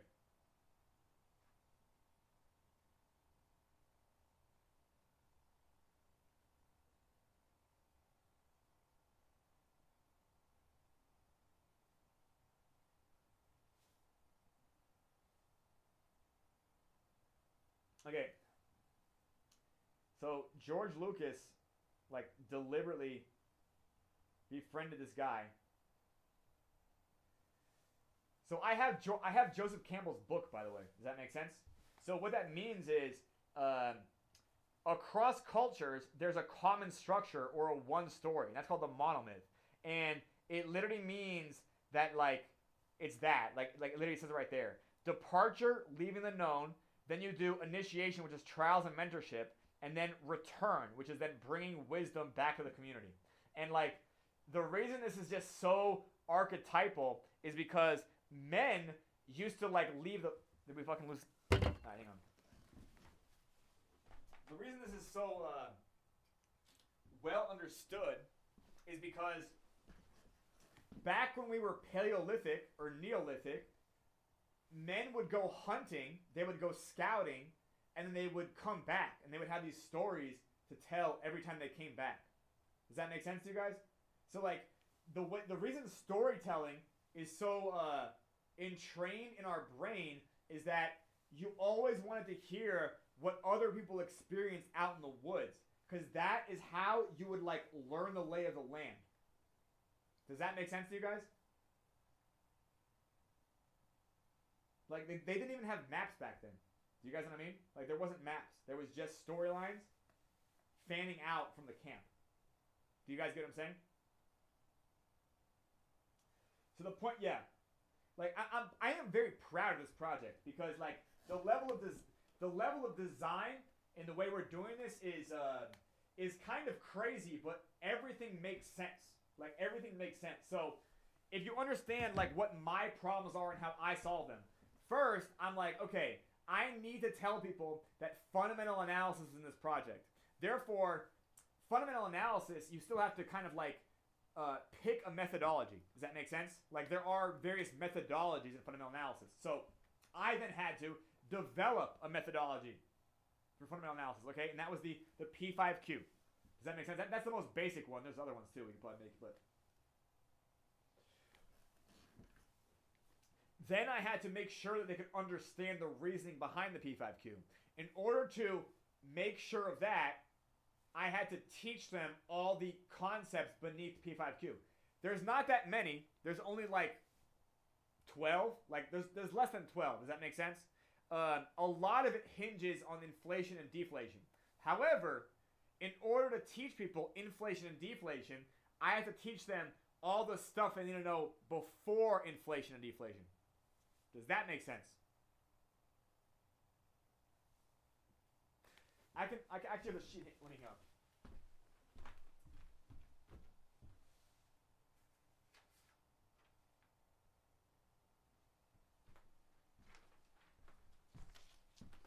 This is literally the sheet right here, and it says, let's see,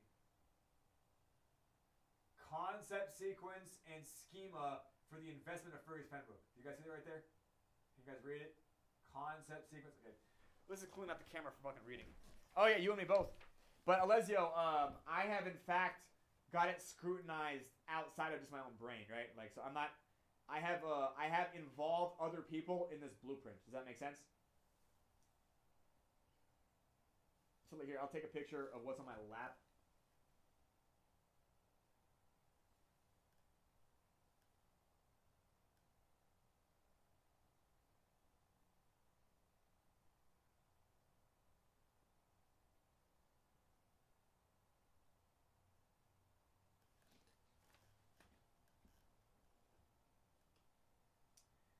This is actually an old version, yeah.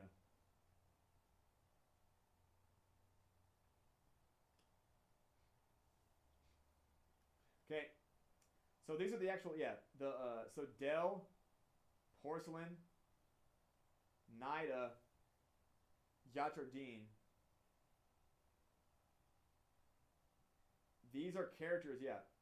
These are characters Fergus meets on his journey.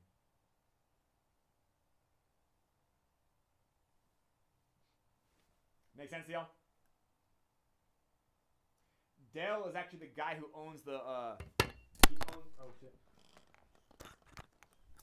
Dale is actually the guy who owns the fucking the casino, or should I call it the saloon, where he loses all his money.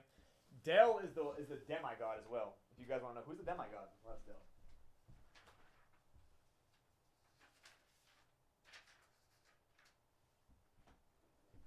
Okay, so if you see that right there, So if you can see right there, he learns from NIDA. He learns inflation and deflation from NIDA. Does that make sense?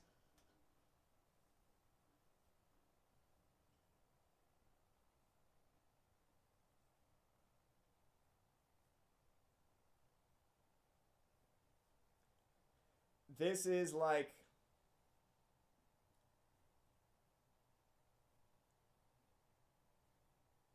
I guess you could say, the most important lesson to land. Yeah.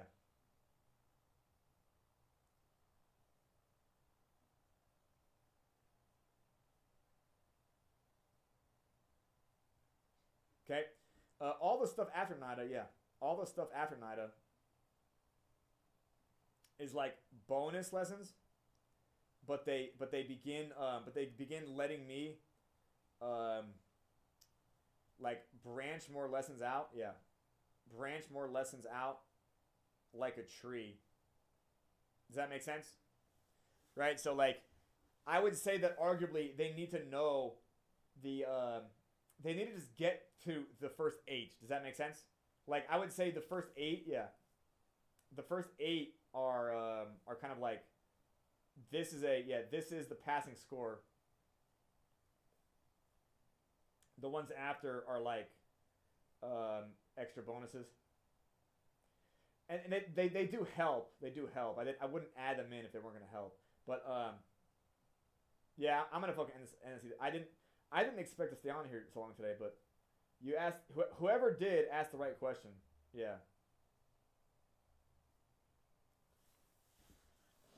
Yeah, no, I think so too. Like you asked the right question. So, anyways, the point being is, do you guys now understand like why the structure? So we then teach them to swap and hold Pyre Phantom, and then at the end of the fucking show, like at the end of Fergus Fenbrook, so at the end of that thing, we basically explain like every concept. By the way, every concept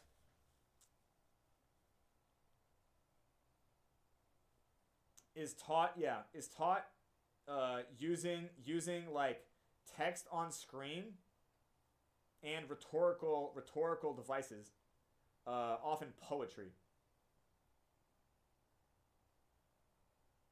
So what that means is every time we teach a concept, one of the characters will recite either like a poem or anti-metaboly to Fergus. Does that make sense? Like they do it in the dialogue. We then put the writing on the screen like large. Does that make sense? It like shows up next to them on screen. The whole thing has subtitles at the bottom, but whenever it's like one of the key concepts, we like make it a big deal in the visual. Do you guys get what I'm saying? Now that Alessio's gone, like somebody needs to give me thumbs up or thumbs down. Otherwise, I don't know if you guys can understand me. Yeah. If you guys could even just punch in the Y key. Thank you, Alessi. Yeah. So, therefore, the way that we sprinkle concepts into the story is also done on purpose. So for all of Act 1, we barely teach them shit. Does that make sense? Like Act 1, we only teach them at the very end, and it's about guessing and analyzing and gambling versus investing, which are like, you know what I mean? Everybody kind of knows what that means, you know? So it's like, those are very light lessons. So all of Act 1 is just entertainment value, get them hooked on the fucking story. Does that make sense? Then like Act 2 and Act 3, it like, you sprinkle the lessons out a little bit, like you kind of make that more the bulk of the thing. Then Act 4, you do have lessons, but then you have an exciting chase at the end where Fergus needs to escape a fucking monster chasing him through a mine shaft. Anyways, then Fergus finally gets back to... Anyways, okay. It all works out, but like, in order for the lessons to be memorable, the story has to be good. Like, so everything about this is like, imagine the human brain in like its default state. Like we don't know what they know. Do they know economics? We don't know. Here's what we do know. They probably have watched a video on the internet before. They probably know how to use an internet browser. Does that make sense? They know how to use a browser. They might know how to make a MetaMask. If not, we're walk them through a meta-mask extension. Then we're going to have them watch videos. These videos are going to have lessons sneakily inside it. And then at the end of it, those lessons are required to understand the fundamental analysis for Pyre Phantom. Does that make sense? That's it in the gist. There's even more to it than what I've talked about. But like that is, I guess, if you want to understand the strategy behind it, this is all designed to just be like the best marketing ever, because that's what stories are. Like, I don't know. Like stories do change people's behavior. And I explained that at the beginning when I was talking about cannibalism. Do you guys remember the cannibalism part?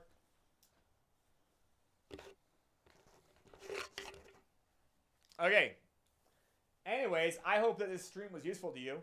Alexi, Abolito, and Seabiscuit. So, I guess I should wrap it up now. Like, do you guys have any other questions? I don't think you could. I don't think you'd possibly have any more questions. I should go to work on this map. I'm going to make this little map so we can get a fun little announcement going. And it's going to show some content and visuals. And you guys will not regret waiting for this. Like, I don't know what else to say. Thank you so much. I'm going to take a deep bow, right, for coming to the Pyre stream. Okay, the chair is lower now, so I can't stand up. Thank you for coming to the Pyre stream. We're going to make it. Like, yeah, we're gonna crush marketing. We're gonna have our marketing better than anybody else has ever done marketing in Web3. Okay, like I don't know if you guys can even conceive how obsessed I am at winning this. Like, I had no interest in writing a fantasy fiction book. Do you know why we're writing a fantasy fiction story?